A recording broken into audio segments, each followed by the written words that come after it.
Boa noite, pessoal. A tão aguardada live está para começar. Vou fazer um contato aqui com meu pai. Espero que ele já esteja conseguindo se conectar.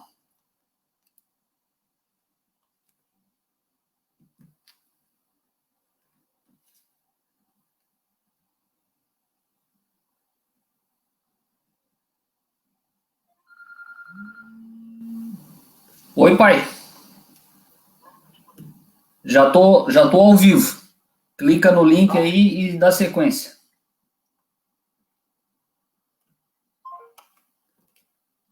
Bom, boa noite aí para quem já está nos assistindo. Já tem algumas pessoas aqui. Conforme eu já falei anteriormente, o site que nós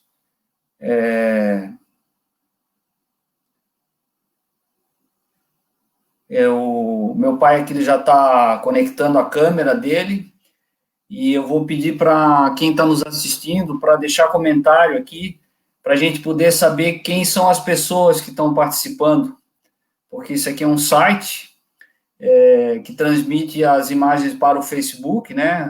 O vídeo para o Facebook, mas ele não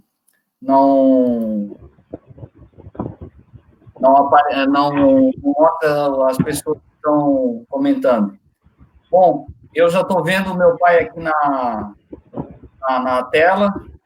Espero que ele esteja me ouvindo. Está me ouvindo, pai? Sim, está me escutando? Eu estou ouvindo. Se tu puderes falar um pouco mais próximo ao microfone, acho que fica melhor. Melhorou agora? Vamos ver o que o pessoal fala. Gabriel Corbellini, Roberta Ferreira, Eduardo Seara, Joaquim Correia. Agora eu te pergunto da luminosidade, não está muito claro, não?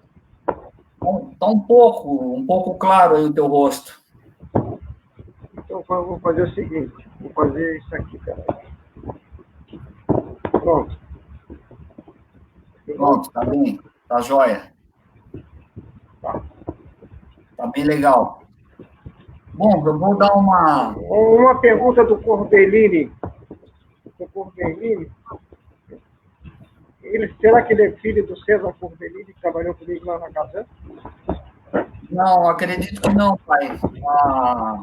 A mãe dele, pelo que eu sei, eu conheci ela no GPA aqui.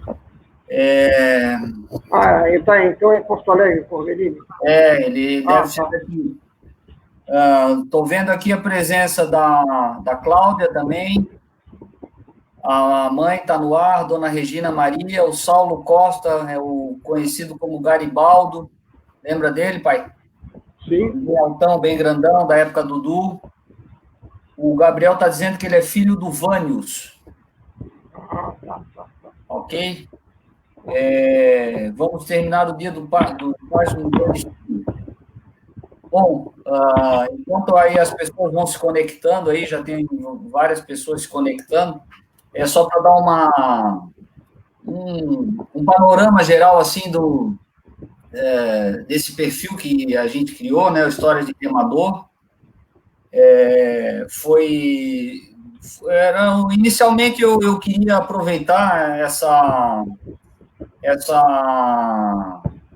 período de quarentena para fazer uma entrevista com o pai, né? A gente já até fez um ensaio anteriormente pelo Zoom, um vídeo chamado Só Nós Dois, só que eu achei que eu não conduzi bem a entrevista, vamos dizer assim, a conversa, e ficou uma coisa que não ficou legal. Então, eu pensei assim, não, vamos unir o útil ao agradável. Hoje é Dia dos Pais, né? Então, oficialmente, quero dar um feliz Dia dos Pais para todos que estão nos ouvindo, especial para o meu pai aí que está nos prestigiando aí, lá do interior de São Paulo, comparecendo aí para nos dar, esclarecer várias dúvidas que a gente tem, né? E então a ideia era fazer uma entrevista com ele para a gente resgatar as boas histórias, né? O bom tempo que a gente conviveu no Remo, que foram alguns anos, né? E depois disso eu pensei até em escrever algumas crônicas e quem sabe um dia até publicar um livro. Aí conversando com o André Dutra, que é o presidente atual presidente da Federação de Remo, filho do Niquinho, né, também do Remo, ele me disse, não, por que tu não faz diferente? Por que tu não faz entrevista também com pessoas que tu não conheces, com remadores que tu não conheces também? E aí, assim, tu podes ampliar um pouco o teu horizonte e coisa, e de repente tu pode ir publicando essas histórias, né, num blog ou no Facebook. E foi o que eu fiz, eu comecei a publicar pelo Facebook essas histórias, fui resgatando coisas daqui e dali. Lógico que primeiro foi com as pessoas conhecidas, né? E com o passar do tempo, já começou a haver uma conexão muito grande, porque existem grupos de remadores master, espalhados pelo mundo todo, e todo mundo mais ou menos se conecta. Tem o campeonato de remo master sul-americano, o Gustavo Bicho está aparecendo aqui, o presidente do Aldo Luz, atual presidente do Aldo Luz. Obrigado aí pela presença, nosso presidente. Marco Aurélio Freitas Flores, também conhecido como Mamaco, o João Augusto, também é remador do Alto Luz, a nossa assistente de bastidores e palco está aqui. Celular novo. Não conseguiu se conectar no Facebook, então ela vai assistir a live ao vivo, ou seja, aqui no estúdio. E concluindo, então, essas histórias de remador aí, tem sido muito gratificante, porque já fiz contato com 2 argentinos, um que remou o campeonato sul-americano aqui em São Paulo, um outro remador master de Mendoza, que é um apaixonado pelo esporte, sente muito por não conseguir remar. Enfim, está sendo muito saudável essas coisas aqui e muito dessas características, assim, de ir atrás, de buscar informação, de buscar novos conhecimentos, de conhecer novas pessoas, isso aí eu acho que eu herdei, graças a Deus, do meu pai. Essa cara de pau, e também da minha mãe, que também ela é muito, assim, tem um espírito muito livre, tá? Então, acredito que já tenha algumas pessoas conectadas, né? A gente iniciou bem no horário que essa pontualidade ele tem, mas eu não sou muito pontual, a não ser quando eu ia treinar para remar, isso daí era uma coisa que eu não errava e eu, hoje em dia também não erro. E eu só quero salientar a presença aqui de uma pessoa muito importante, pai, o Breno Mansk Melo, famoso Mansk. Tá? Aí mesmo. O Mansk, o Mansk, ano retrasado nas comemorações do centenário do Aldo Luz, ele esteve presente, né, fabricando aquele Ford Esquife Costal, que foi uma ideia maravilhosa aquela, e foi muito legal, porque quando eu desci na praia da Barra da Lagoa, ele estava lá, naquele ponto ali, esperando as pessoas, né? E ele me deu um abraço muito apertado, eu fiquei muito contente, eu fiquei contente de saber que ele sempre foi nosso adversário, né? O Rio Grande do Sul, a gente sabe da história, da tradição que o Rio Grande do Sul tem no remo, de sempre ter sido um dos maiores centros de remo do país, né? Então, as nossas disputas sempre foram contra o Rio Grande do Sul, as nossas vitórias mais difíceis e mais apertadas era contra o Rio Grande do Sul. Ganhar do Rio Grande do Sul, para nós, era como se fosse um campeonato brasileiro. E eu ouvi do Mansk dizendo, olha, o teu pai é uma pessoa que fez uma grande diferença no remo. Então, eu fiquei pensando assim, pô, acho que vale a pena a gente explorar essas conversas aqui. E agora eu acho que o Nino Dégola também, esse aí é um cara que eu tenho certeza que o dia que você sentar para conversar, acho que vai dar uns 3 dias de conversa, pai. Já foi nosso participante aqui. Então, boa noite para todo mundo. Já demos um longo discurso aqui, um preâmbulo bem vasto. E eu acho que agora a gente já pode começar com a nossa pergunta, né? Estou aqui com o roteiro aqui de algumas páginas. e não sei se vai dar tempo da gente discorrer sobre isso aqui tudo, tenho medo de ficar muito extensa a coisa, né? Deu 5 páginas aqui. Então, acho que a primeira pergunta, pai, que eu queria te fazer,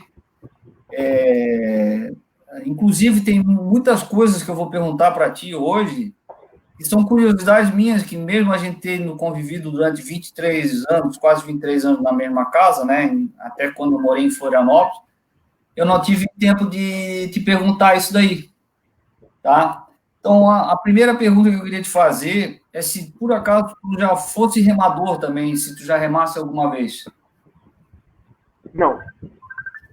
No remo, na época da minha adolescência e juventude, era praticado por pessoas grandes, tipo Manski, Ortiz, e eu, franzino, não teria nunca possibilidade. Depois, o remo evoluiu e teve a categoria peso leve, onde grandes oportunidades apareceram para talentos que eram franzinos, mas, ou seja, uma pessoa de 72 quilos, remar contra uma de 90, 100 quilos, é difícil. Então, isso não é que me desencorajou.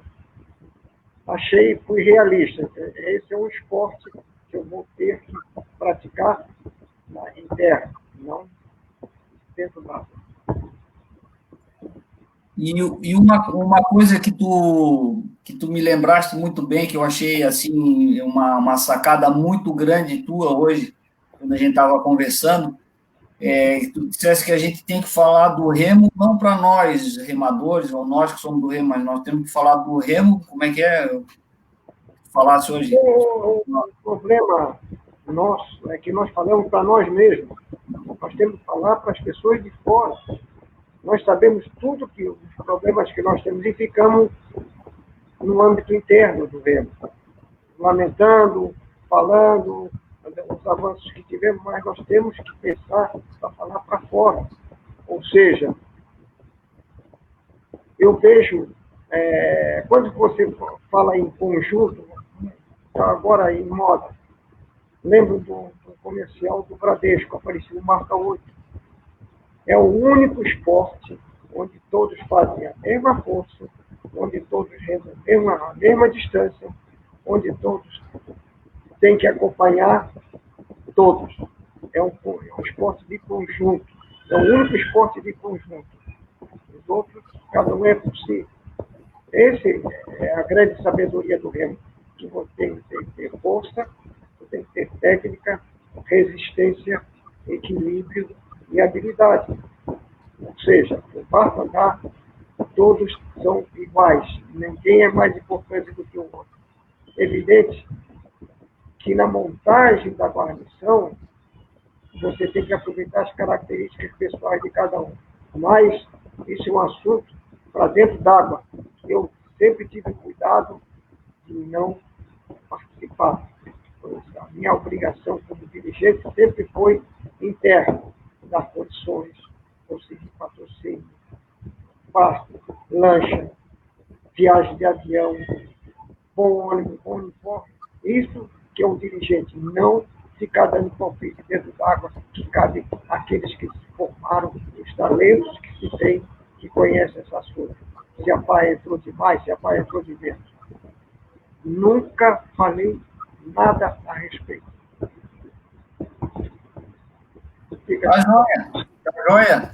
Voltando então à parte do remo, se tu já remasse alguma vez, tu já tinha tido algum contato, assim, antes de remar, com o remo? Tu já tinha ido ver regata, alguma coisa? Tinha alguma história? Eu diria o seguinte, para a gente entender o Seara pai, o Seara neto, o Eduardo Machado Seara, teu irmão, nós temos que contar no meu pai, o teu avô, o avô do Eduardo, o avô da Cláudia. Meu pai era de 1908. Em 1929, ele foi para o Rio de Janeiro estudar. Com 21 anos, um jovem daquela época, se queria estudar ou participar de melhorar a sua capacidade profissional tinha que sair da sua terra e ir para o Rio de Janeiro, onde tinha a Escola Nacional de Agronomia, a Escola Nacional de Medicina, e assim sucessivamente. Bom, e ele lá para ele foi em 1929, por 21 anos, foi cursar a agronomia de 30 e 35, mas, para se manter lá, ele trabalhou na crônica esportiva. Sempre foi uma pessoa, era da índole dele, ser um praticante de esportes, atletismo, natação, mas a vocação dele foi para a crônica esportiva. E assim ele fez.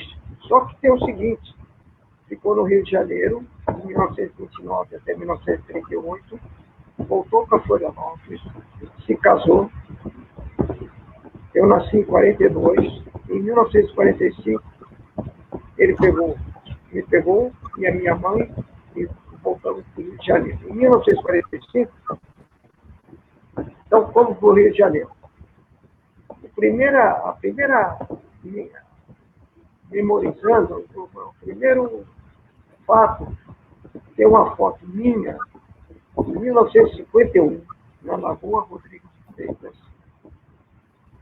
Aparece até um presidente do Vasco ao fundo, que foi o Pólvora, assistiu uma regata, isso em 1951, e que o pai fez, ele era jornalista, não me lembro se era do Globo ou do Jornal dos Esportes, acho que era do Jornal dos Esportes, sobre um quatro-corpo, o nosso famoso quatro-corpo,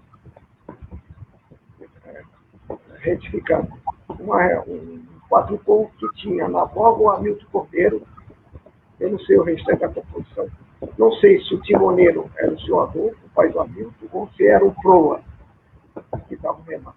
Essa foi a primeira, meu contato com ele, eu tinha 9 anos, na Lagoa Rodrigues de Freitas. E a raia era ao contrário do que é hoje. A chegada era na partida de hoje. Bom, em 1956, teve a regata de Oxford e Cambridge. Fomos a regata de Oxford e Cambridge. Participamos.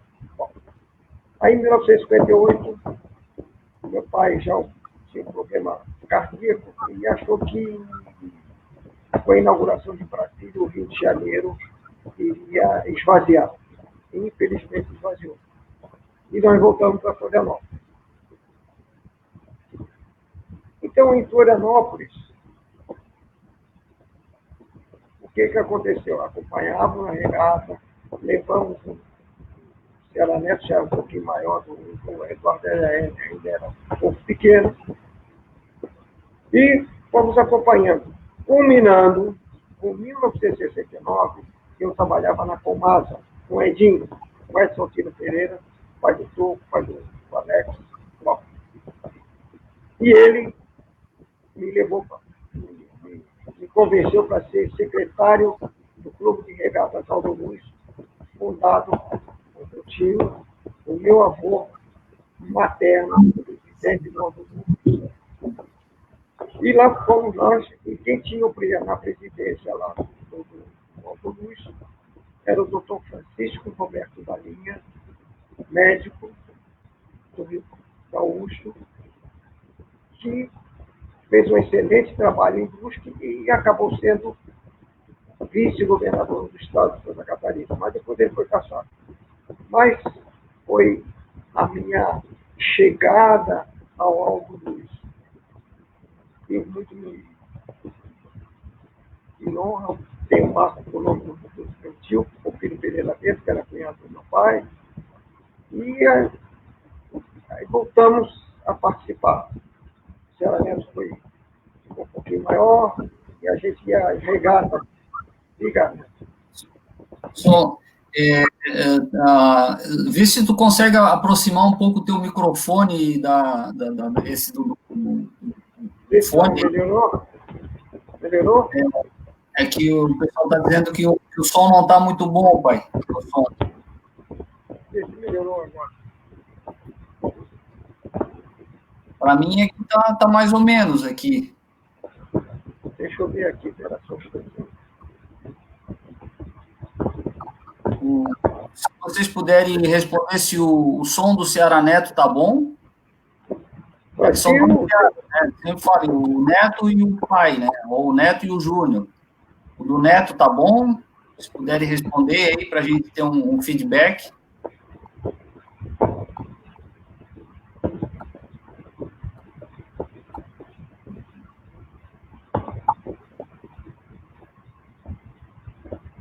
Melhorou aí o som? Agora o meu? Para mim o teu som tá um pouco melhor. Melhorou agora? Estou aqui, o microfone aqui. Não sei se é o microfone. Será que não o microfone do notebook não é melhor? Será? Tem um escurinho aí. Melhorou agora? Tem gente que está dizendo que está razoável aqui. O Mesquita está dizendo toca a ficha. Alguém caiu do carrinho, mas segue a regata. Segue a regata. Então vamos lá, vamos para frente. Melhorou. Toca o baile, melhorou. Tá bom. Vamos lá. Tá. Então vou ficar com o cara bem grande aí na tela para me aproximar do microfone.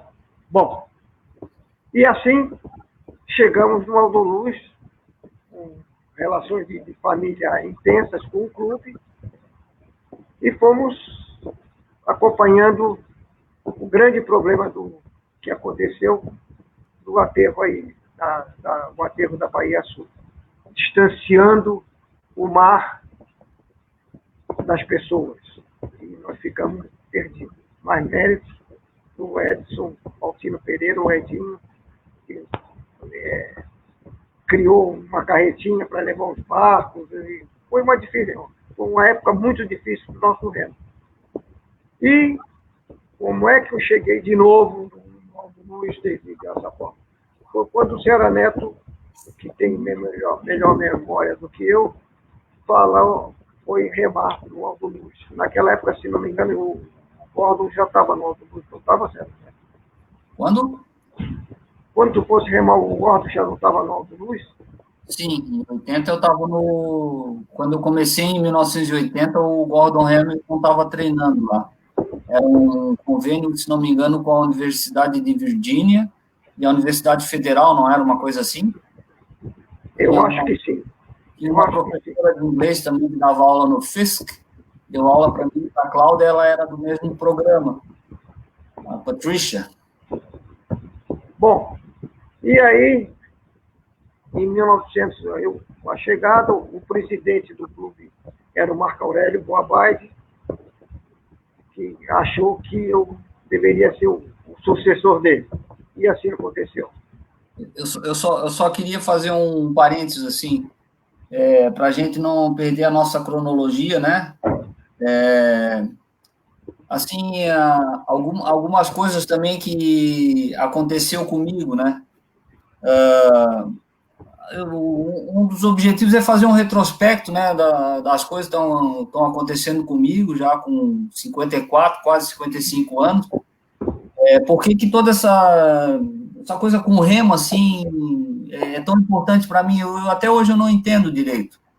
Mas eu acredito que muito tem a ver, sei lá, de ver filme, eu achava bonito os barcos a remo, assim, tudo alinhado. Não sei se naquela regata que a gente foi assistir ali na prainha, ou na frente do Aldo Luz, não tenho certeza. E eu acho que era uma tradição, os remadores, eles terminavam assim de remar e botavam o remo assim na frente, sentado, na borda, que a gente chama, né? Não era pegando a remada, nem terminando ela na ré, era no meio. Dava uma remada e deixava o braço assim esticado, sem dobrar a perna. E aí levantava os remos, né? E deixava o barco correr e aquilo ficava equilibrado, assim. Todo mundo na mesma posição e o barco ia deslizando até ele perder o embalo. Então, aquilo ali demonstrava, assim, sinal de categoria, de potência, era um orgulho, né? Mostrar que a guarnição era equilibrada. Eu não sei se aquilo ali foi uma coisa que ficou impressa na minha memória, ou o fato de ter visto os Boabide, né? Tudo comemorando a vitória do Aldo Luz, que era o clube deles, né? Que é o clube do Boabide, né?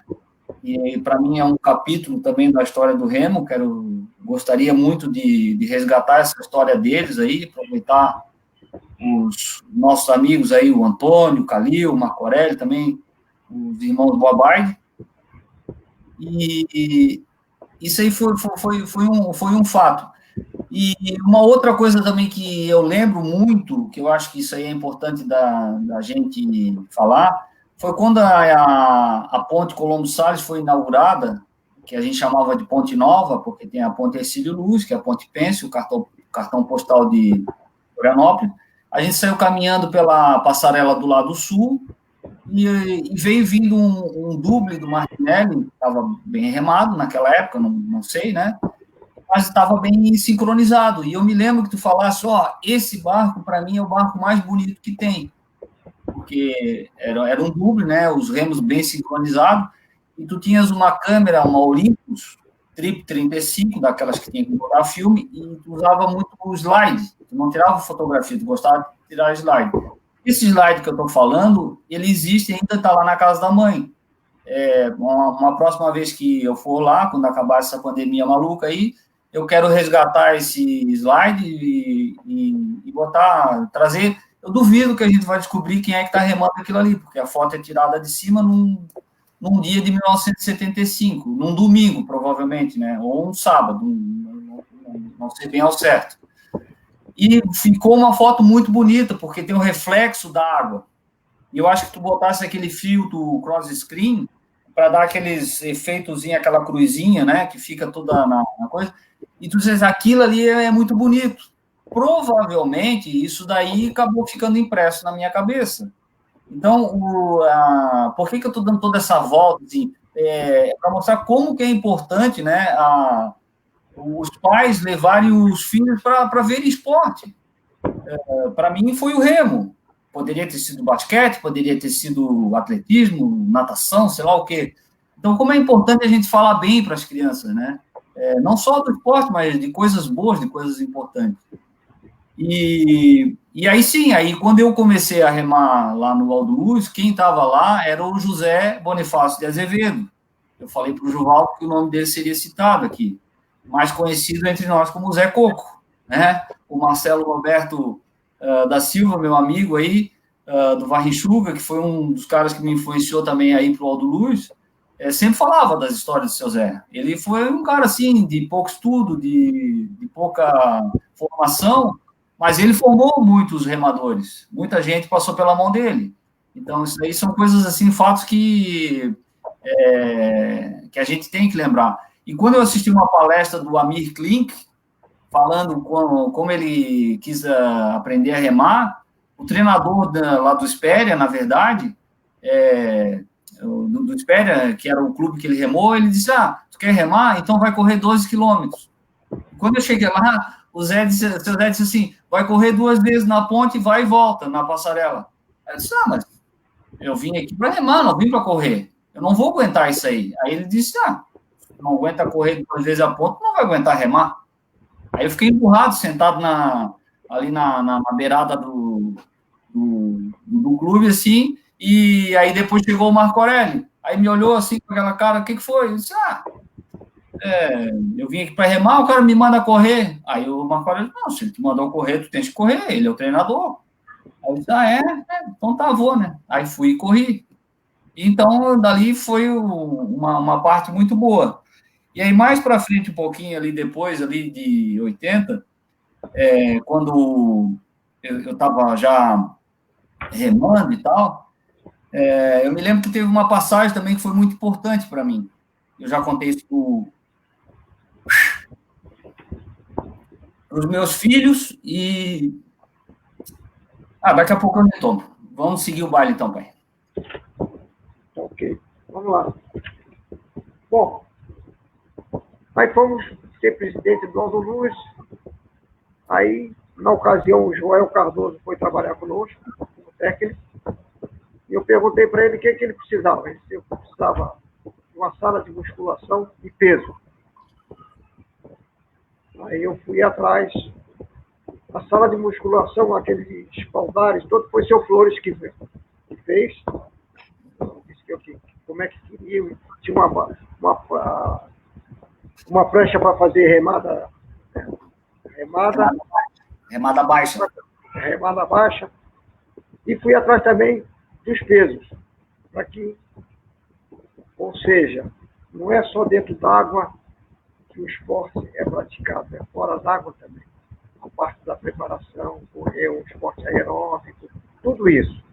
E outro detalhe, ele também precisava de gasolina para nós. Então, eu fui atrás da gasolina também, recebi o apoio do Cláudio Carione, acho que era o Cláudio Carione, era o Cláudio, pai do Murilo, né? Pai do Murilo Carione, acho que era o Cláudio, não sei. Bom, era o Carione, que era o presidente do sindicato dos postos de gasolina de Florianópolis. Que eu ia sempre, tinha uma cota de 30 litros.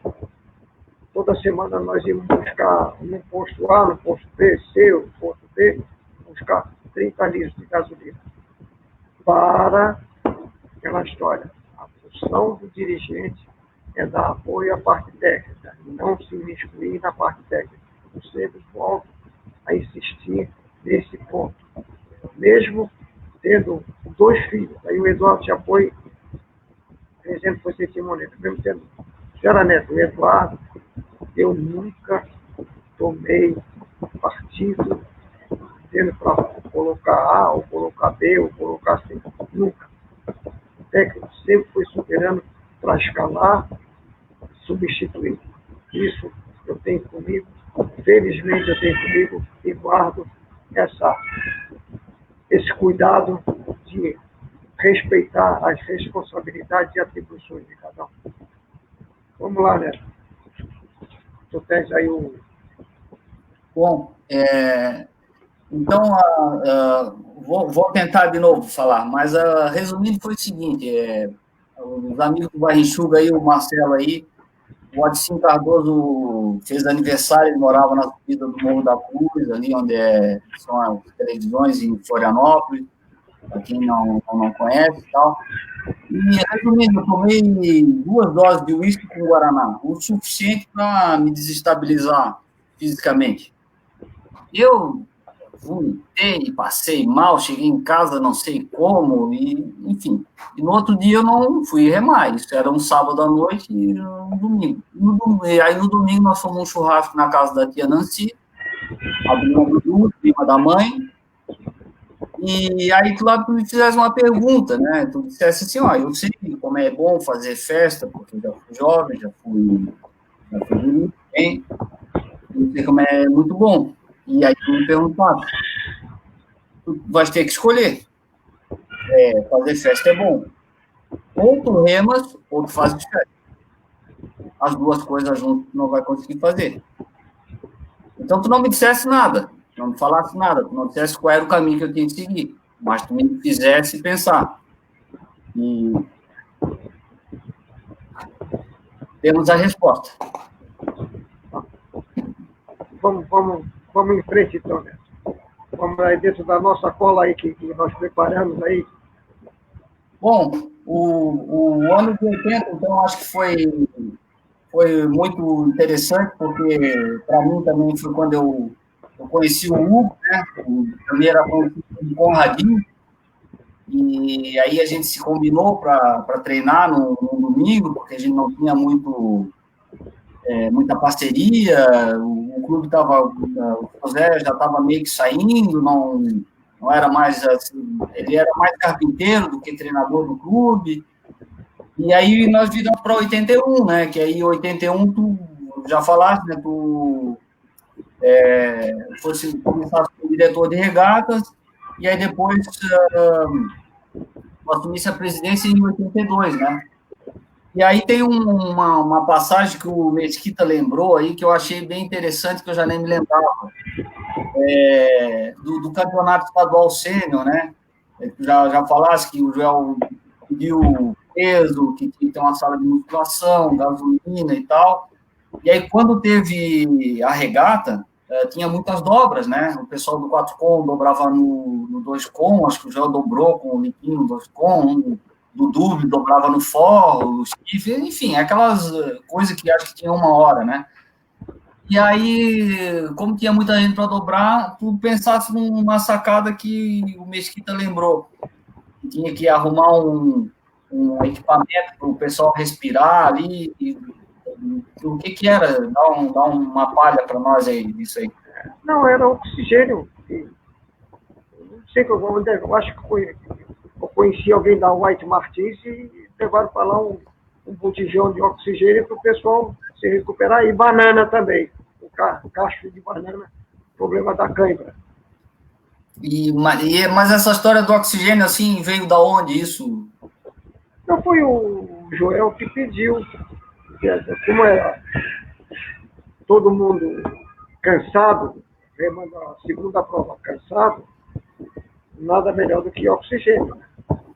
Nada melhor do que oxigênio para o pessoal recobrar a oxigenação do sangue. Foi, como ele disse, no esporte da alta competição, não há espaço para improvisação. Tudo é fruto de um trabalho científico. Ou seja, a gente vê quando tem. Até a gente vê no futebol, se tem alguma. Se tem uma.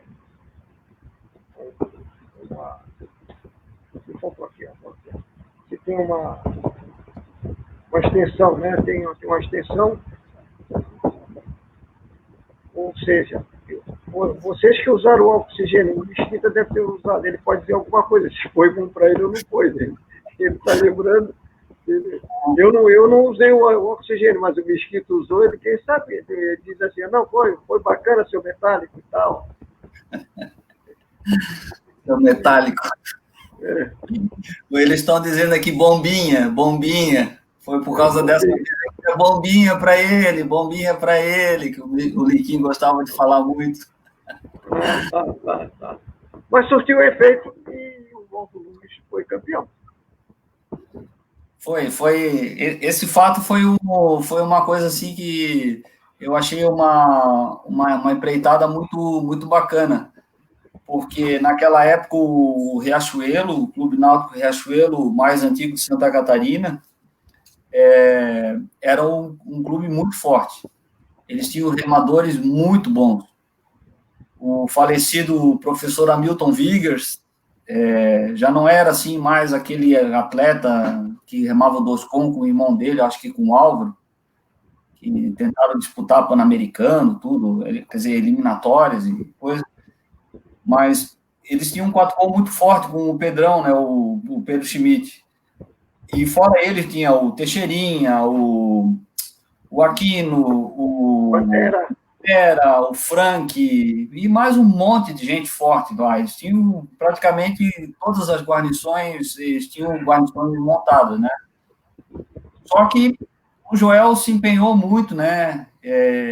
O Liquinho também, Maurício Boabag. Então, isso aí foi uma época que eu achei muito bacana, porque ali eu comecei a ver, assim, exemplos de liderança e nem imaginava que aquilo ali ia ser uma coisa importante para a vida da gente, né? Eu até fiz um treinamento há uns 4, 5 anos atrás, sei lá, nessa última década aí, numa empresa que eu trabalhei, onde havia uma simulação do processo produtivo, né? A gente fazia revezamento e tinha um cara que era gerente ali, mas ele não inspirava liderança. E uma das etapas do treinamento era fazendo o rodízio do supervisor. Então, tinha engenheiro ali trabalhando, a maioria ali era engenheiro, mas tinha outros líderes de turno, líderes de equipe que não tinham formação de engenharia, mas, enfim, eram técnicos também, e tinha que ser o chefe, né? Tinha que ser o chefe. Quando ele foi liderado, ele não obedeceu o líder. Tipo assim, ele não conseguiu entender que ele não era mais gerente. Que ali ele não era o timoneiro da guarnição, ele não era o técnico, ele era um remador como outro qualquer. mas na cabeça dele não dava. E o resultado da equipe não foi legal. Ali eu aprendi que para a gente ser um bom líder, a gente também tem que ser um bom liderado. Então, eu me lembro, né, nesse estadual de 82,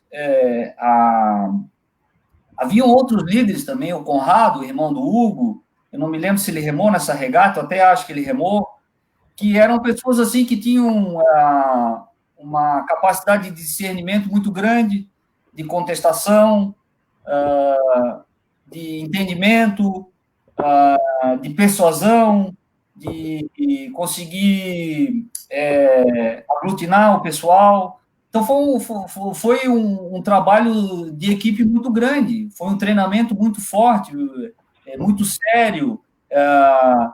Houve ousadia, houve. O Mesquita era novinho, eu acho que ele era júnior, não, ele tinha recém virado para o classe aberta. E o Joel disse: não, vai remar no 4 com. Aí pegou o Maurício, que já era mais velho, o Joel, o Mafra, que já eram adultos, né, já eram da classe aberta. Botaram o Du também para ser timoneiro, que estava aprendendo a ser timoneiro. E foi uma prova ousada ali. E nessa prova, eu acredito que foi onde o Aldo Luz conseguiu vencer o campeonato, assim, porque quebrou... Eu trouxe a banda da Polícia Militar. A banda da Polícia Militar tocando.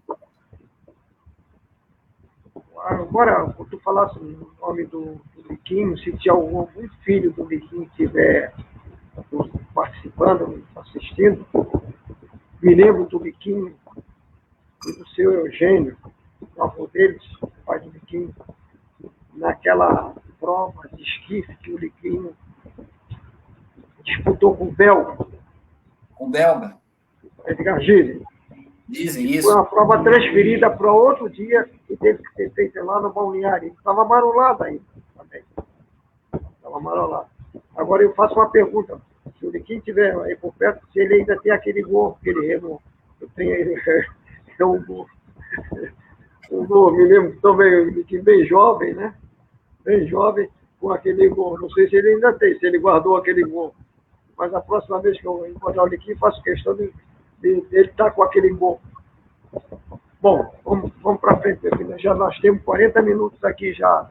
Nós estamos em 82 ainda. A parte boa a gente não teve. Bom, aí então a gente pula agora para o ano de 83, que foi quando tu assumiste a federação. O seu Enio era o presidente da federação, pai dos irmãos Sônico, 2 grandes remadores, e o seu Enio acho que já estava meio cansado, né, de dirigir a federação, e aí houve um consenso e tu fosse eleito para presidir a federação. Essas políticas sucessórias sempre foram complicadas, complexas, é porque a minha ida, né, quer dizer, eu relutei um pouco por causa do Aldo Luz, mas fui presidente e sempre tive cuidado de favorecer os 3 clubes. Fui instituir também uma parte mais técnica, em termos de índice de aproveitamento para cada clube, das provas disputadas, o que ganhou, o que não ganhou. Para dizer assim, olha, o clube X disputou 10 provas e só ganhou o aproveitamento do clube foi 10%. E é outro assunto também que eu acho que sempre deve se premiar quem ganha, quem chega na frente. Esse negócio. Eu sou contra esse negócio de ponto. É uma opinião pessoal minha. Eu acho que não é do meu feitio. Não é do meu feitio. Eu acho que sempre nós temos que nivelar por cima. Ou seja, se o Usain Bolt não corresse tanto, ninguém ia chegar perto dele. E hoje temos corredores chegando próximo a ele. Bom, isso é só um parênteses que eu faço, não é motivo de celeuma nem de extensão, mas pessoalmente acho que quem chega na frente, esse é o ganhador e esse é a contagem de vitórias, o ponto que o clube tem. Bom, fica dentro. Vamos lá mais um pouco. Bom,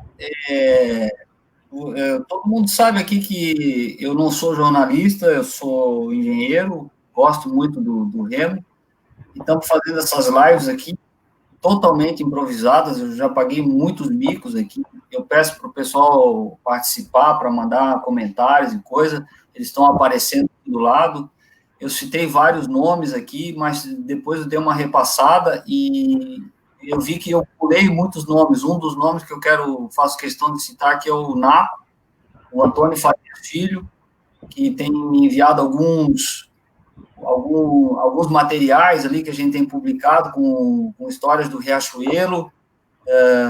Quanto mais história de remo eu tiver, melhor, né?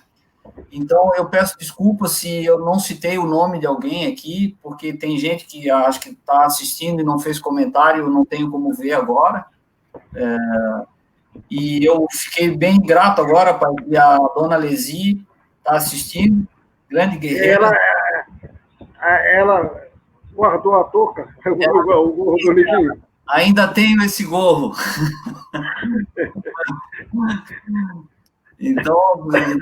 Então tá aqui. Bom, aí no ano de 83, né, eu assumi-se a federação, e aí tivemos aquele evento lá na Copa Sul, né, pai, que eu acho que foi uma coisa assim que eu anotei aqui no meu roteiro, que eu me lembro, a gente ganhou a Copa Sul, aquela coisa toda, fomos comemorando, o Mansky também foi outro que sentiu na carne muito bem, eu acho que o Mansky ainda estava no Rio Grande do Sul, ou já estava indo para São Paulo, não sei, não me lembro bem, mas tivemos aquele problema de uma inscrição de um atleta que era remador aqui no Rio Grande do Sul, e ele não se desligou, e aí correu lá para Santa Catarina no nosso 8, acho que o 8 chegou em segundo lugar, e naquela regata acho que eram 9 provas, 3 vitórias de Santa Catarina, 3 do Rio Grande do Sul e 3 de São Paulo. O Paraná ainda naquela época não tinha o Joãozinho aí fazendo força e ganhando um monte de prova. E aí a disputa ficou desempatada pelo número de segundos lugares. Como nós fomos desclassificados, o nosso 8, aí o Rio Grande do Sul acabou ficando passando na nossa frente, ganhando a regata.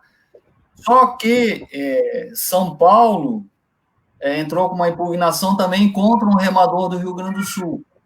E não vem muito ao caso aqui, mas eu fiquei sabendo que essa impugnação que São Paulo fez não foi devida. Foi uma coisa assim meio errada. Mas, voltando ao nosso caso aqui, a gente ganhou... Ou seja, o terceiro lugar ganhou, foi o campeão. Pronto. E aí perdemos, mas eu acho que foi assim uma época muito legal, porque a gente viajava todo mundo junto e tal, a gente comemorou um monte no ônibus. O Liquinho apareceu aqui, pai, deu um parabéns para ti aqui, eu acho que o Liquinho é um grande exemplo, assim, tenho muita admiração por ele. Gosto muito do Liquinho. Espero chegar na idade dele remando 10% que ele rema. 2 provas do Liquinho. Uma prova de Gagilha e o seu gorrinho. E o Foresquife na Raia Olímpica aqui em São Paulo. Que nós ganhamos. E os gritos do Liquinho do Zenilton, era o Zenilton Boca do Foresquife, era o Zenilton, Liquinho, Raimundo e o Maurício na proa. Ele na proa. O Liquinho ganhou os gritos. E quem assistiu a prova comigo foi o Buque. Na metade do caminho, na metade da raia, um pouquinho mais para frente, o Buque olhou para mim e disse: não, Ceará, teu Foresquife já ganhou. E ganhamos. Foi uma prova que eu achei, que é o barco que eu acho mais bonito. Aqueles que adoram o 8 também, eu adoro, tudo. Mas o Foresquife, para mim, é o barco mais bonito. Vamos lá. Bom, então, 83 tivemos esse ano, mas acho que agora que vem a parte alta da coisa. acabou o ano e tal, e aí começou 84, fui teu aluno na aula de desenho técnico na universidade, e a gente continuou... Tu e o O Hugo também, né? Fomos em turmas diferentes, não foi na mesma turma. Ali eu aprendi para não pentear a língua, mas isso aí é quem coisas... fala isso é a esposa do Mafra. Foi minha aluna na UDESC, foi ela que aprendeu duas coisas, no penteadinha e mais outra coisa que ela falou. Eu quero só fazer uma observação aqui. Tem uma pessoa assistindo que o nome dela é Ana Beatriz da Silva. E embaixo está escrito assim, pé chato. Quem será que é? O Zenilton. Deve ser o Zenilton que está assistindo aí na conta de alguém aí. Zenilton Ribeiro da Silva. Pé chatinho, voga desse Forestife aí. Bom, e aí, pai, 84, de repente, quando eu me dei conta, eu remando, né? Vai ter a Regata Internacional Topper. Primeira Regata Internacional Topper lá em Florianópolis. De onde é que surgiu essa ideia? Como é que... Essa ideia surgiu através de um Corbellini, tá? Do César Corbellini, que trabalhava comigo na Casan, que o cunhado dele era gerente da Topper, aqui em São Paulo, na Rua Uruçuí. Agora eu sei bem onde é que fica. E o César me apresentou a ele, e ele estava querendo investir em outros setores, né, só do esporte, e foi aí que surgiu a ideia da Regata Topper. Fizemos duas boias grandes, né? Duas boias grandes, foi que houve. Não, estou escutando aí que o Gael está comentando aí no fundo aí. Tá. É muito simpático, É o pequeno, tá com 8 vezes para 9 vezes. Bom, mas aí agora estou tentando me lembrar do nome dele, né, do cunhado do Conferini, do César, e aí cresceu a Regata Topper. A Regata Topper cresceu e foi, para mim, acredito que tenha sido o maior evento que quando fui presidente da federação, foi esse evento que aconteceu lá na Bahia Norte. Hoje é uma covardia que a gente sabe que o evento que vai acontecer, né? E aquela quando o 8 acabou, quem ganhou foi o Flamengo, entrou o Nordestão. Logo em seguida entrou o Nordestão. Isso, para mim, foi realmente algo muito significativo para minha administração. Evidente que... Diga, meu filho, pode falar. Essa regata eu me lembro que foi uma regata foi muito grande, assim, foi uma regata que apareceu gente da Argentina, né? Argentina, Uruguai, Paraguai. Foi. Tá aqui, ó, o Elton Happening. Lembra do Elton, que a gente encontrou com ele aqui em Porto Alegre? O Elton participou das duas regatas. Ele disse que foram 2 grandes eventos. Agora eu não me lembro se nessa primeira regata, os irmãos Carvalho, eles já tinham sido campeões pan-americanos. Eu acho que não, porque foi no início do ano a regata, né? Não, acho que já tinha sido campeões. Acho que já, porque eles tinham sido campeões em 83, eu acho. Nós não vamos esquecer de uma Copa Sul aí na nossa programação que fizesse, da homenagem ao Amir Klink. Mas isso é no ano que vem, isso é no ano que vem, no final do ano agora. Tá. Bom, aí passou essa coisa toda tal, e o 4 tá. Bom, aí então, teve a Copa Sul, né? A Copa Sul, naquela época, ela era disputada entre as federações, né? Então, cada estado fazia os processos seletivos, né? E a Copa Sul, naquele ano, se não me engano, ela foi em novembro. Foi em novembro de 84, foi, porque o Hugo estava servindo o Exército, ele tentou aquela dispensa, mas ele recebeu uma sanção disciplinar lá, não entendemos direito o motivo. Não sei se Capitão alguma. Barreto, Capitão Barreto. E aí teve dificuldade para treinar, aquela coisa toda. Mas até a tua avó intercedeu e me conseguiu liberar ele.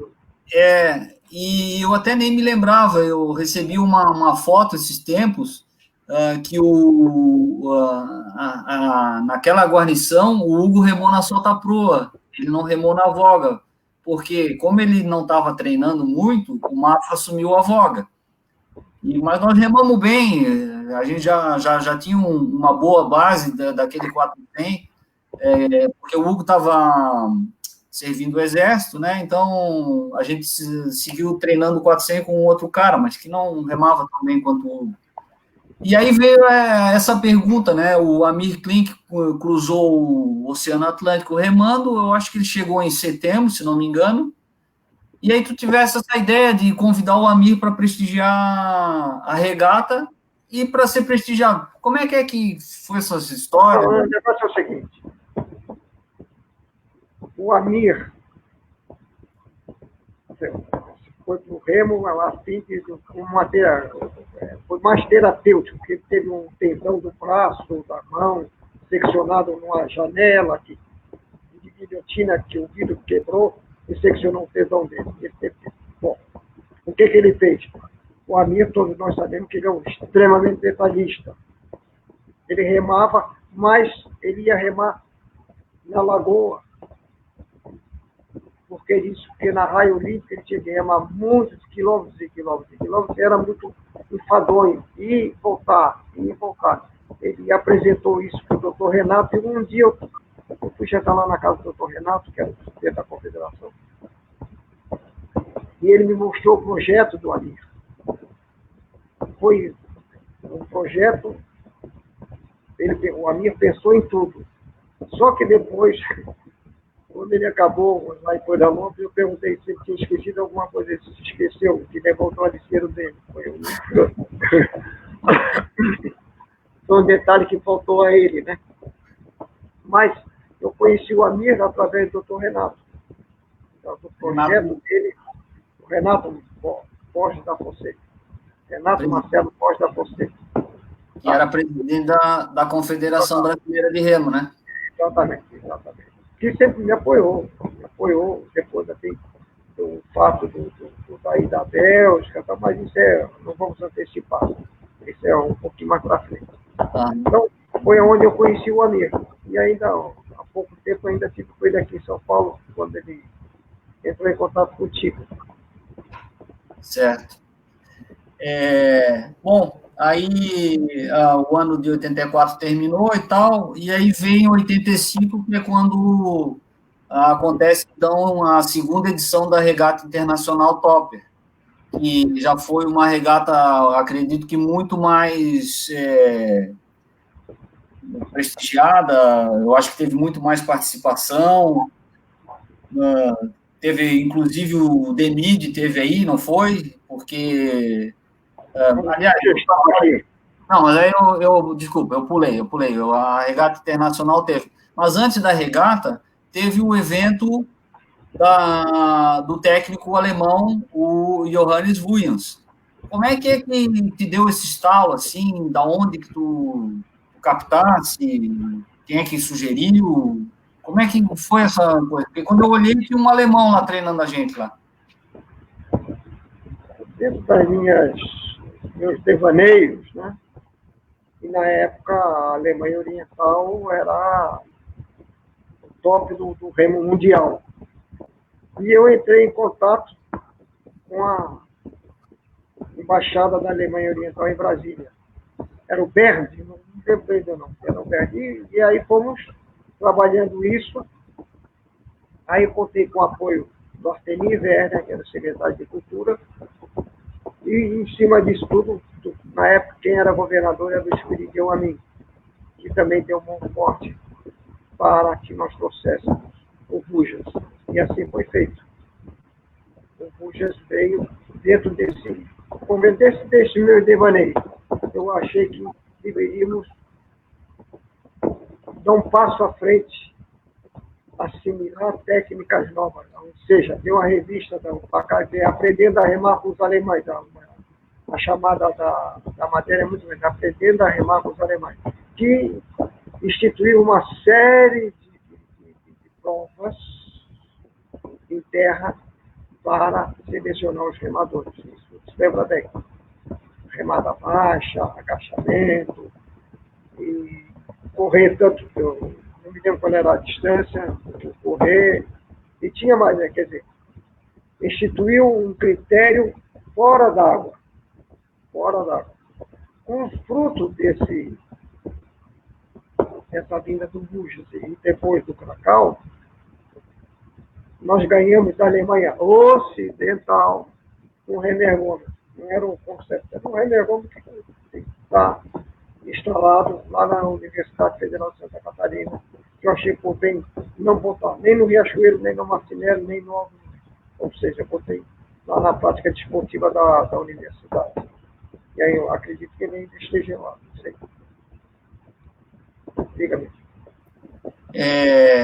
Vou fazer uma parte aqui, porque é difícil. Mas eu li aqui o Otávio List, está participando.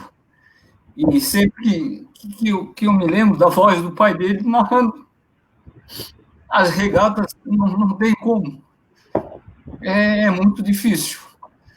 É muito bacana. Então, quero agradecer aqui a presença dele.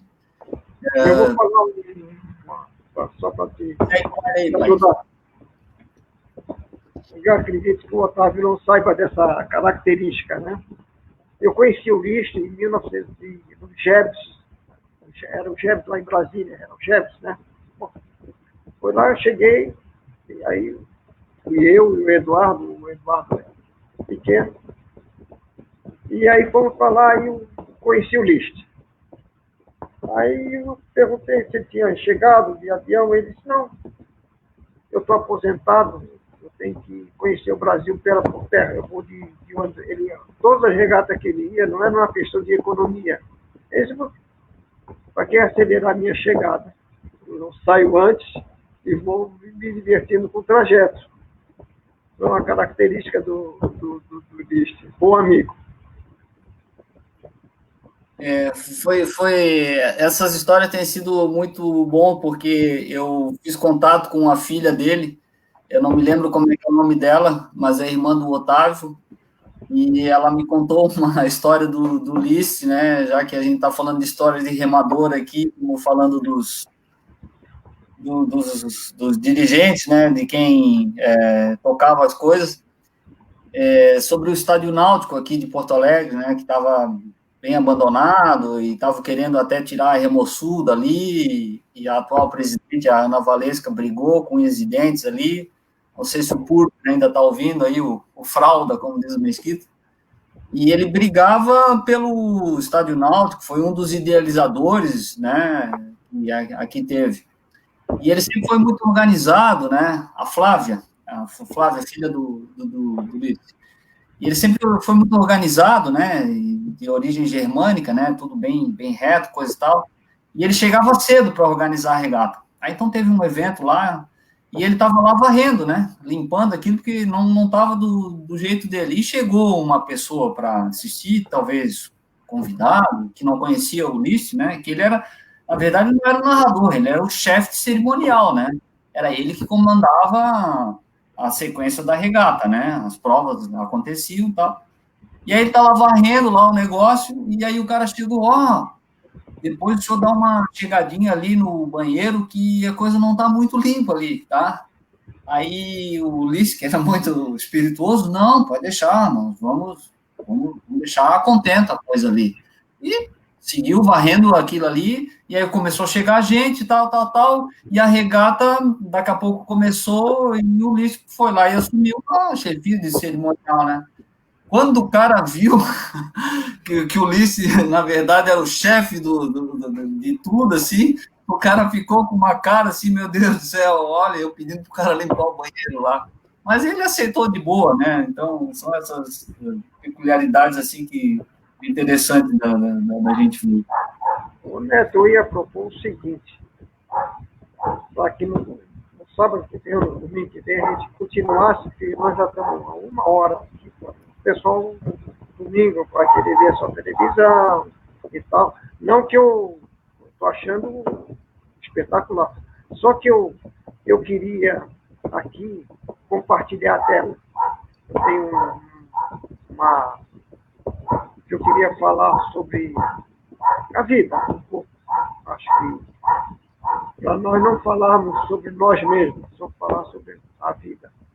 Eu vou compartilhar a tela, tá? Como tu compartilha. Como é que é? Eu não sei se eu consigo fazer isso, cara. E tem aqui embaixo o share screen. Então, tenta fazer isso aí, clica nesse teu aí para ver se ele vai. O share screen. Isso aqui, ó. Tá. Tá vendo aí? Não, aqui não. Ó, só para dar um retorno, pai. O pessoal está dizendo que o papo tá bom, que é para seguir. O Elton Happening está dando mais um retorno aqui, quando ele foi presidente da Remosul, que ele fazia regatas pelo interior do Rio Grande do Sul, e o doutor Henrique era sempre meu carona, né? Saudades desses momentos. E eu vou tentar aqui dar um share screen aqui. Não, mas aí vai aparecer a minha. Não. Deixa lá. Vamos lá. Então vamos. Vamos aí. Tá vendo aí? Tá me vendo, né? Agora Sim. que é a tela aqui, ó. Deixa eu voltar. Vamos para frente, então. Vamos para frente.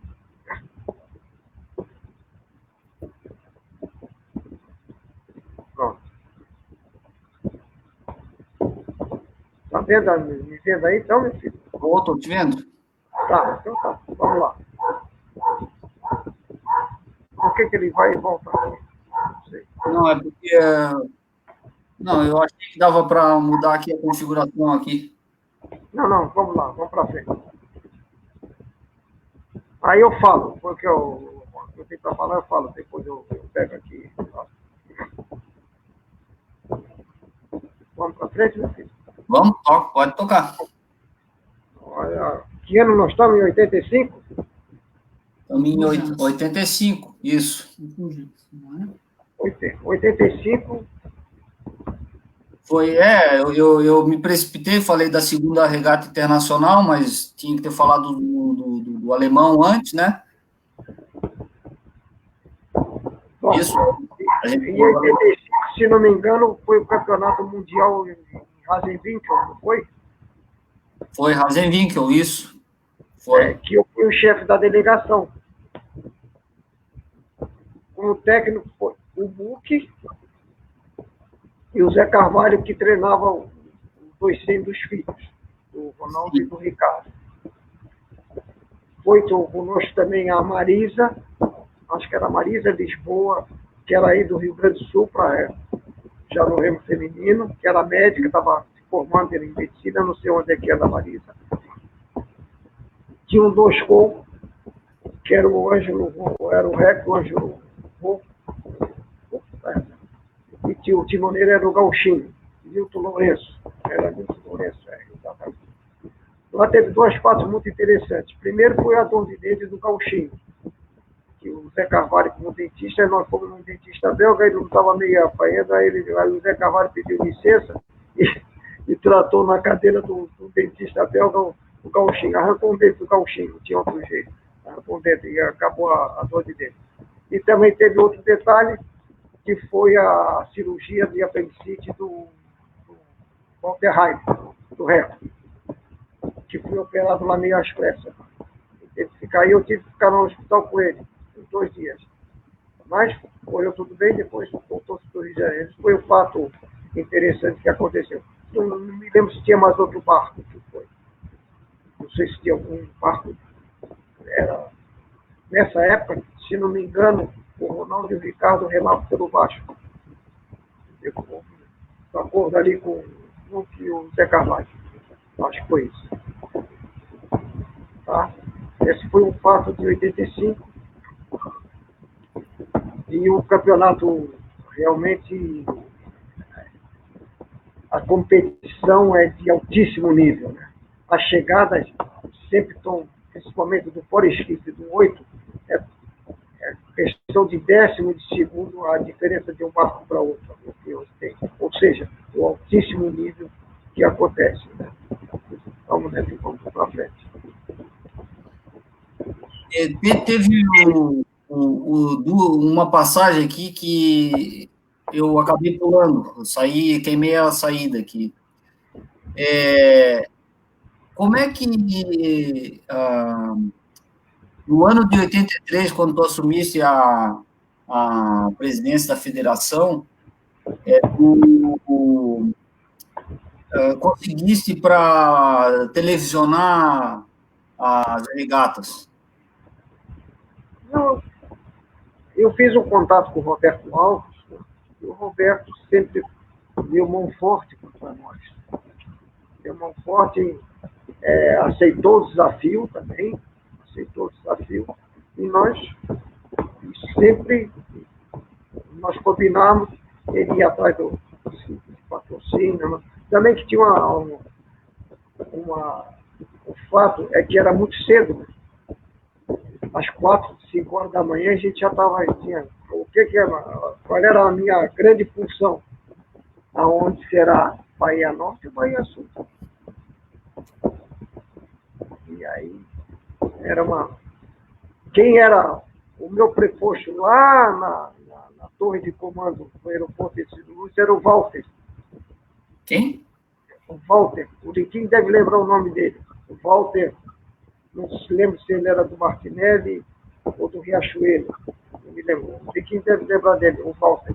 Que dizia, olha, a previsão é vento norte, a previsão é vento sul. Ele dizia, hoje é uma covardia, a gente sabe o que vai acontecer. Em termos de vento. Mas naquela época era uma dúvida atroz. Onde é que vai ser a regata? Porque tinha que estar lá. Tinha câmera, tudo isso, né? Onde é que seria a regata?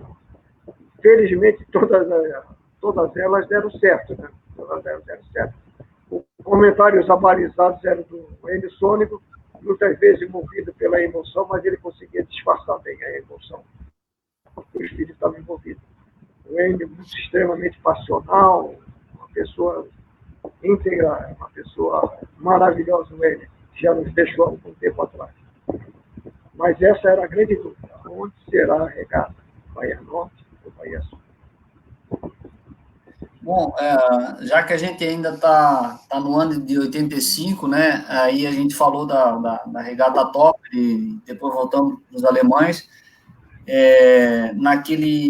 Nessa regata internacional, nós remamos o 400, e aí já estava com a formação com o Hugo na voga, e a gente remava muito bem esse barco, era um barco muito bom. Para mim, foi o meu auge, entende? Qual era a guarnição, meu filho? Era o Hugo? Era o Hugo, o Ribeiro, o Mafra e eu. A gente ganhou de uma guarnição do Flamengo. Para mim, isso foi como se tivesse ganho um campeonato brasileiro. E que depois a gente poderia ter remado o campeonato brasileiro, mas na semana da regata acabei ficando doente e perdi minha chance de ganhar um campeonato brasileiro. Então, foi um duro aprendizado para mim, isso daí. Foi uma coisa... A minha maior tristeza foi acordar, acho que uma quarta-feira ou uma quinta-feira de manhã, e eu me lembro de chegar lá no teu quarto, lá tu e a mãe dormindo, e eu disse, pai, tô com febre. Eu não consegui dormir a noite inteira, aquela noite. Acho que foi a pior notícia que eu que eu te dei, eu acho. Para mim foi um momento assim bem triste. Mas passou. Bom, vamos lá. Vamos para frente? Vamos, eu acho que infelizmente eu perdi o Campeonato Brasileiro, mas o Campeonato Brasileiro aconteceu lá em Florianópolis, eu vi a regata pela televisão, eu e a avó Rosa em casa sozinho, né, a mãe da mãe, todo mundo lá na regata, a Cláudia, tu, Du, a mãe, todo mundo lá organizando, e a avó Rosa ficou lá cuidando de mim, eu com febre. E eu me lembro do 4Com, saiu e veio, e os guris como botaram na frente, né, que era o Torquato, o Marcão, não, Torquato, o Dé, o Gago e o Marcão. Era essa a formação, ou o Gago na voga, não sei.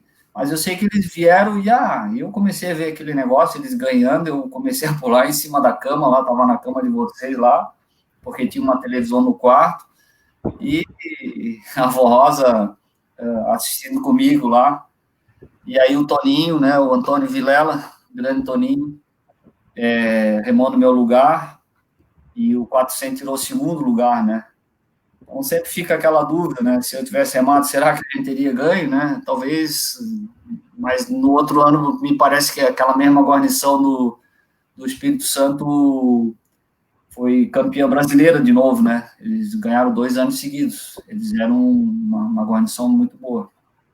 Aqui eu faço um parênteses do Antônio Luiz Vilela. Foi uma das grandes participações em conduzir com aquela caminhonete vermelha que ele tinha, e depois outra, né? Carregando os barcos para cima e para baixo. Sem um Toninho, nada disso aconteceria. Ele foi uma figura insubstituível. Ia lá, falava com ele, a gente ia arrumando, e lá saiu o Toninho por esse Brasil afora, de reboque, com a carreta, que foi uma das minhas preocupações quando eu assumi.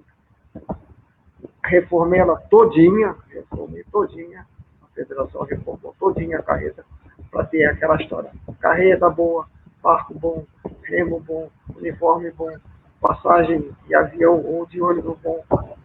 Mas peça fundamental, a pedra angular disso aí, chama-se Antônio Luiz Vilela, de carregar os barcos para cima e para baixo. Esse foi mérito para o Toninho. Toninho, obrigadão, Toninho. Que chegue a teus ouvidos do meu agradecimento, como eu fiz questão numa festa, numa solenidade lá no Pereira da Ilha, de entregar uma placa. Eu acredito que ele tem essa placa lá. O reconhecimento do Rio de Santa Catarina, pelo esforço, pela dedicação, pela grandes... Ele cruzou esse Brasil afora. Carregando os barcos, e sempre com muito cuidado. Nunca tivemos um problema com qualquer barco. Vamos para frente, meu filho. Vamos lá. Bom, então aí em 85 teve o Campeonato Brasileiro, e aí depois teve o Campeonato Sul-Americano de Remo Júnior. E aí foi feita uma seleção,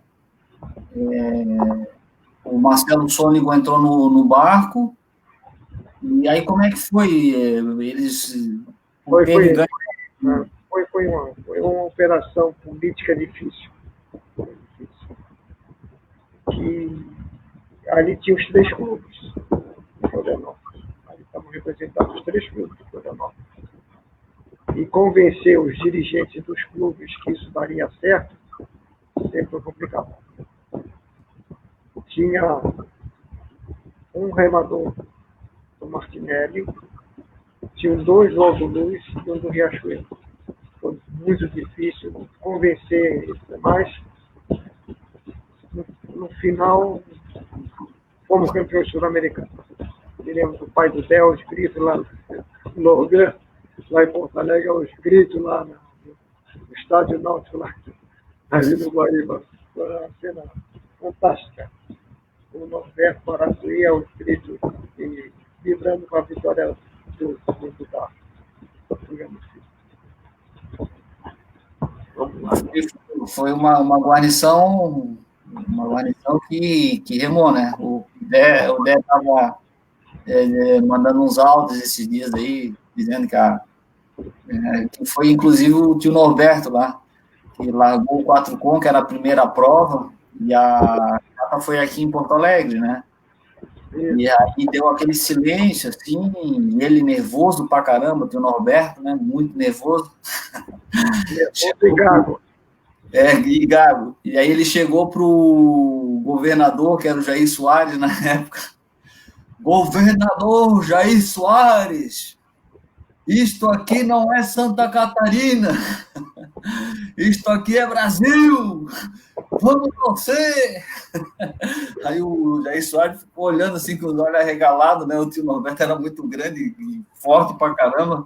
Aí começou a bater palma, né? Aí a torcida começou a meio que acordar e começaram a gritar, cantar pelo Brasil, e aí eles me deram uma levantada e ganharam a prova. A prova foi disputada, foi uma bonita chegada da prova, foi bonita, foi assim, emocionante, né? Foi emocionante. Emocionante. Diga, meu filho. Bom, e tá certo, tá? Aí bom, para mim aí a minha história no Remo começa a terminar, porque aí em 85, em outubro, na faculdade foi um ano bem pesado para mim, assim, eu tive que fazer muita matéria para poder alinhar o currículo, né, para seguir o cronograma, e aí eu estava muito cansado já. Então, a gente remou a Copa Sul aqui em Porto Alegre, o 400 peso leve, a mesma guarnição, ganhamos de novo. Mas aí depois, em novembro, teve uma regata da cidade, em Florianópolis. Eu dobrei o 200 com o Hugo, no 200 peso leve, e aí já no 400 eu já não estava mais conseguindo remar direito e tal, e acabamos perdendo, né, fomos desclassificados, porque erramos a reta tal, o nosso barco foi para cima do barco do Riachuelo, e aí daqui para frente eu comecei a ficar já assim com pouca cabeça, né, para remar. Então eu me lembro muito dessas coisas que o Joel falava muito, que a parte psicológica nossa era muito importante, né. E ali foi uma coisa assim que pesou muito para mim.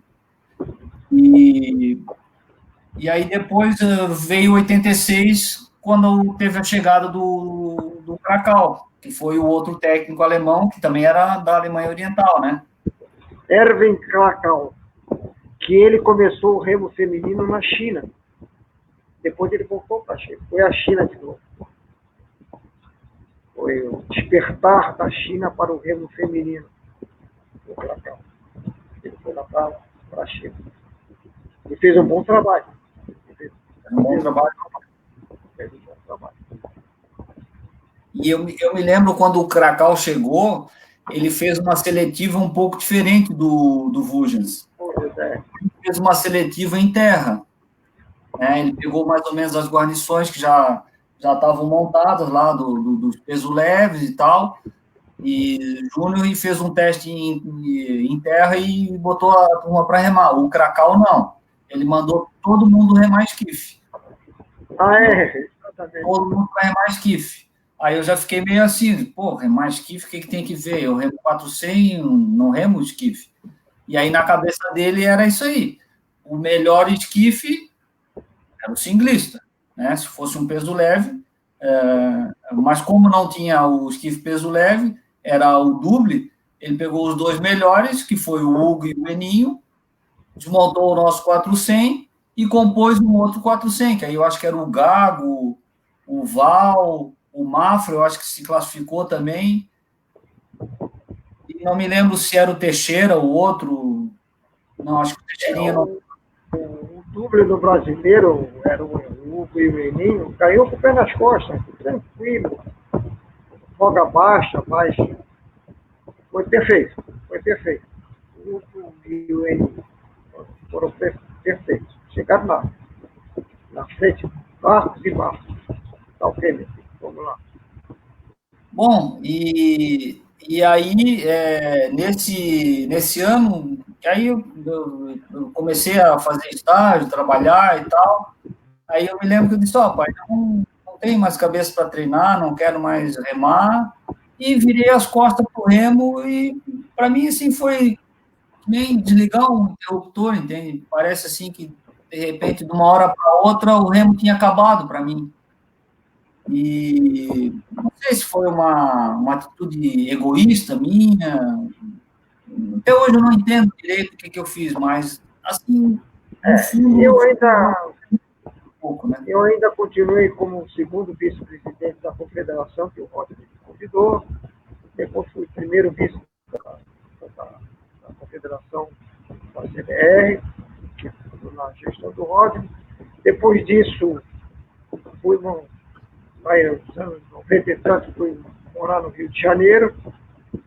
Fui trabalhar no Rio de Janeiro, me aposentei da casa, fui trabalhar lá no Rio de Janeiro, é onde fiquei bastante próximo do Rodney.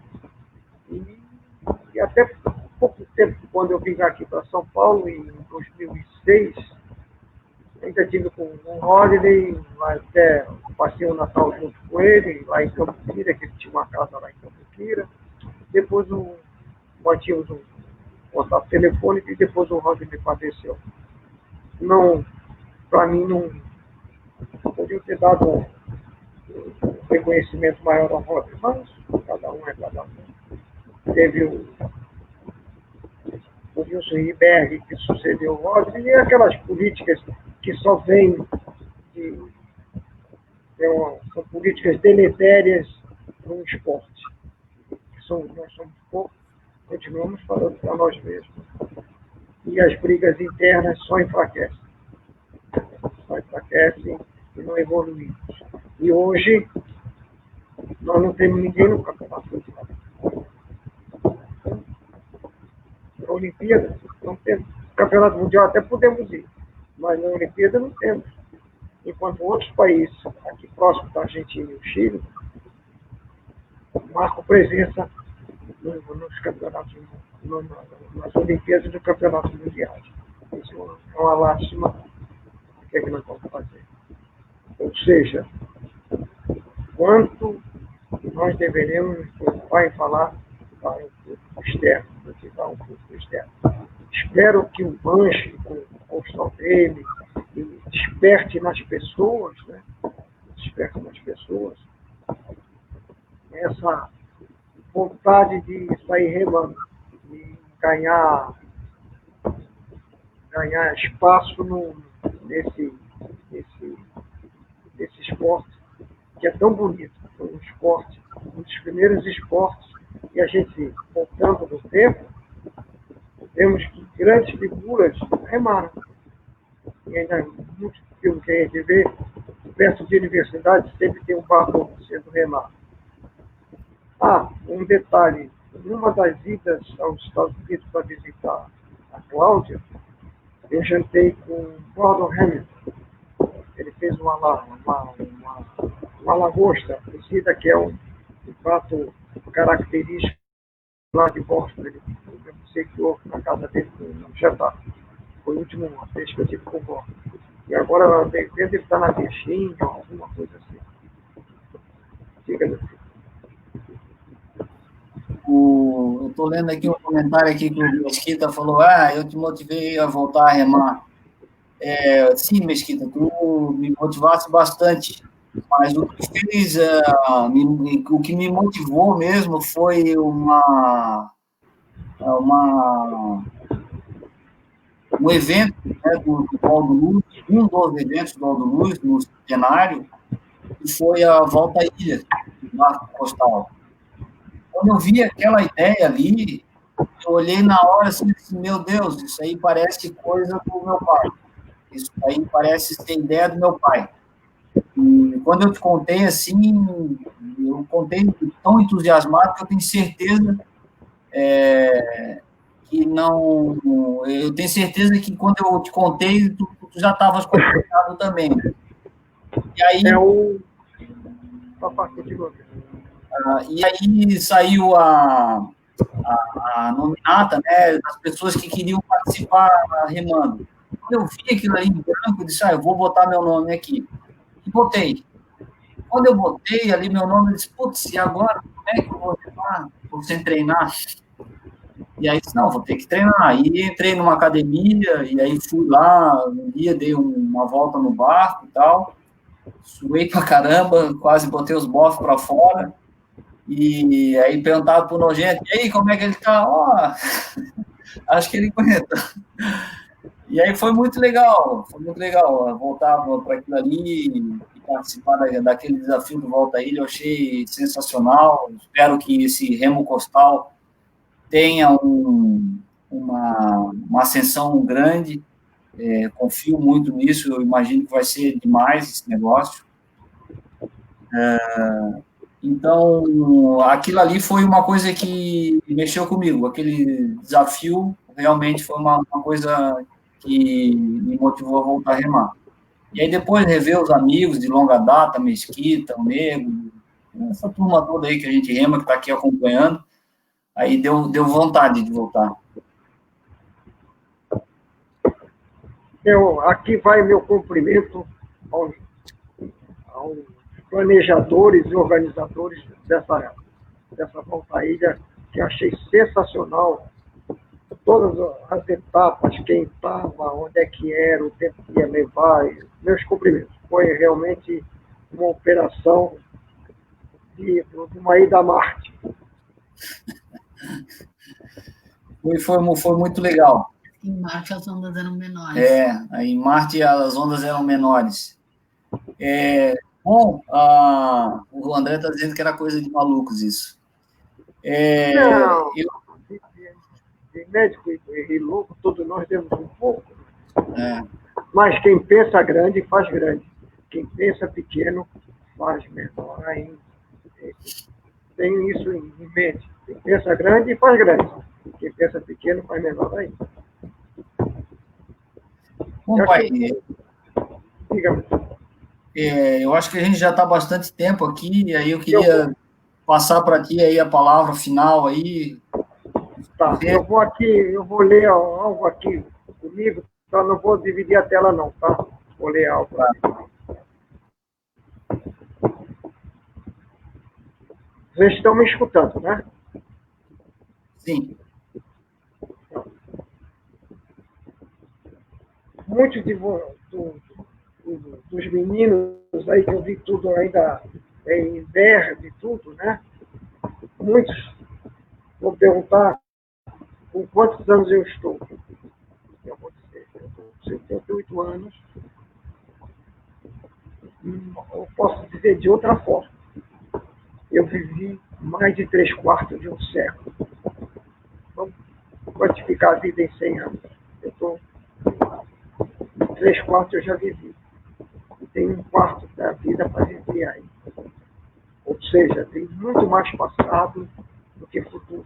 Tem consciência de tal fato. Aí vocês podem me perguntar. Sim, e as suas constatações desse 3/4 de século? A primeira que eu diria, por me emocionar, sejam eternamente felizes e joviais. Feliz e jovial. Não seja ranzinza, não seja murmurar, não seja pessimista. Sejam eternamente felizes e joviais. Segunda constatação, faço sempre uma pessoa próxima feliz.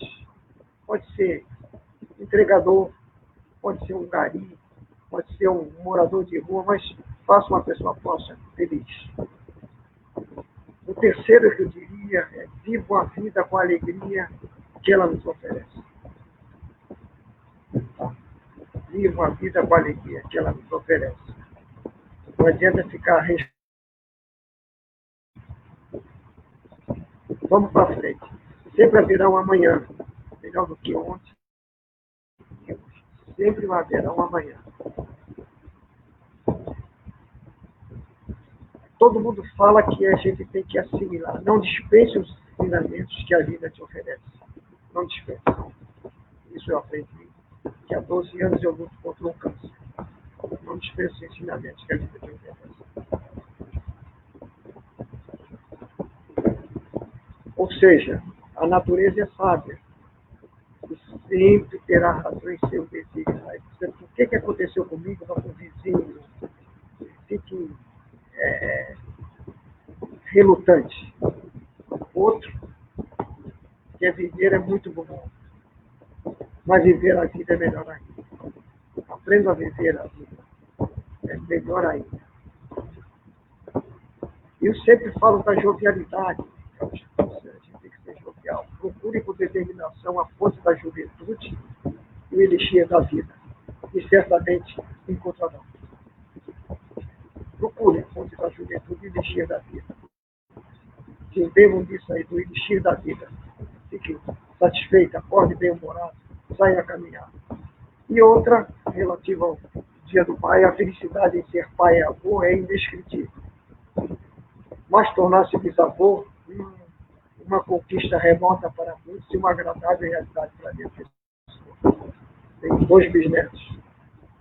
E o último deles, acredite em Papai Noel, ele existe. Isso são as minhas constatações pessoais dos 3/4 do século, mais de 3/4 do século. Espero que vocês aproveitem essas constatações desse velhinho aqui de barba branca, bigode branco, careca, a careca aqui do meu filho, mas foi fruto das cirurgias que eu fiz para tratar do câncer de pele. Boa noite para você.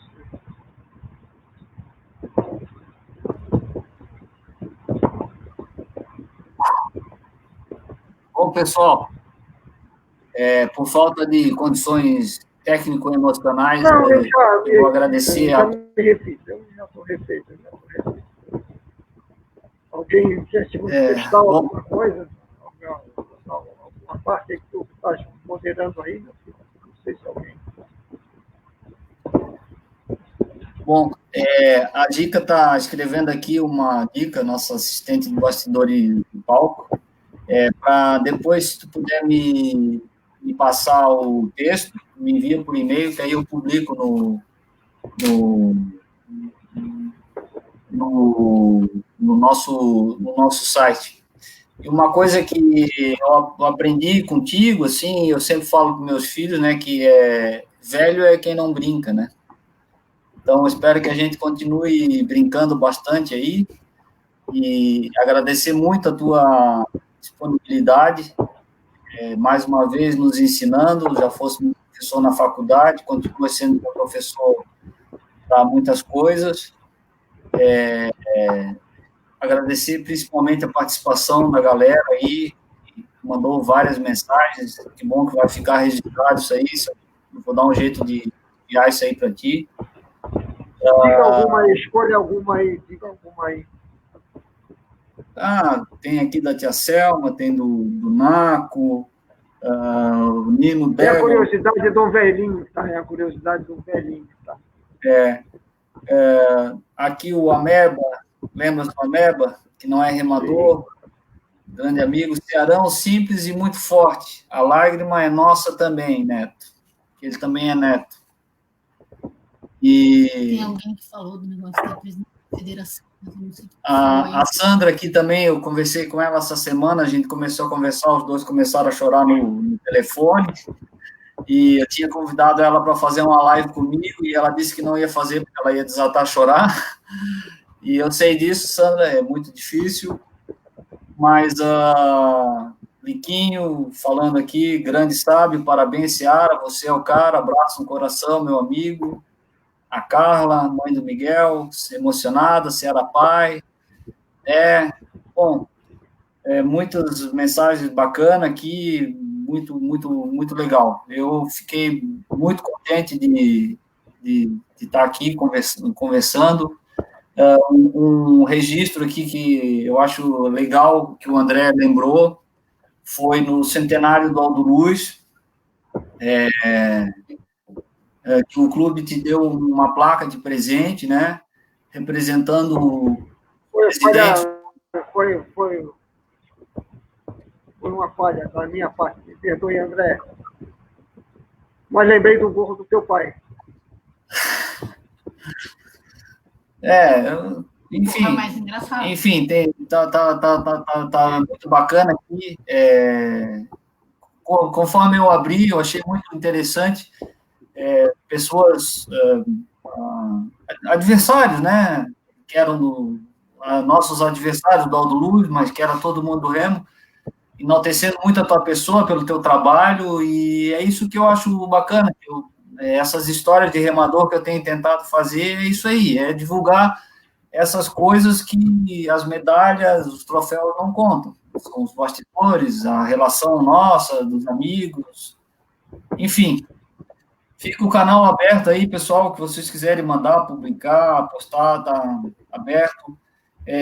Aproveitando, pai, no domingo que vem, eu fiz contato com um remador de Brasília, que ele pratica o remo olímpico, o Mans, que vai nos ajudar aí também, a fazer essa divulgação, mas ele rema por prazer, ele não rema para competir. E ele tem uma história, não adianta tu me pedir para eu contar, mesmo tu sendo meu pai, que eu não vou contar, que a gente vai ter que assistir a live. Ele tem uma história muito engraçada, que foi o fato que eu fui atrás dele. O nome dele é Marcelo, o sobrenome dele eu tenho, mas eu ainda não vou revelar. Durante a semana vocês vão saber. Então, já fica aqui o convite para domingo que vem, no mesmo horário, às 7 horas. Eu acho que vai ser no Instagram a live. Eu acho que é mais fácil de fazer. Mas isso aí é detalhe técnico. E a minha consideração final é uma simples frase. Acredite em Papai Noel, ele existe. Tá bom, pai. Feliz dia Okay. para todos. Obrigado. Para Beijo todos os pais aí. Beijo para vocês todos. Tchau. Tchau.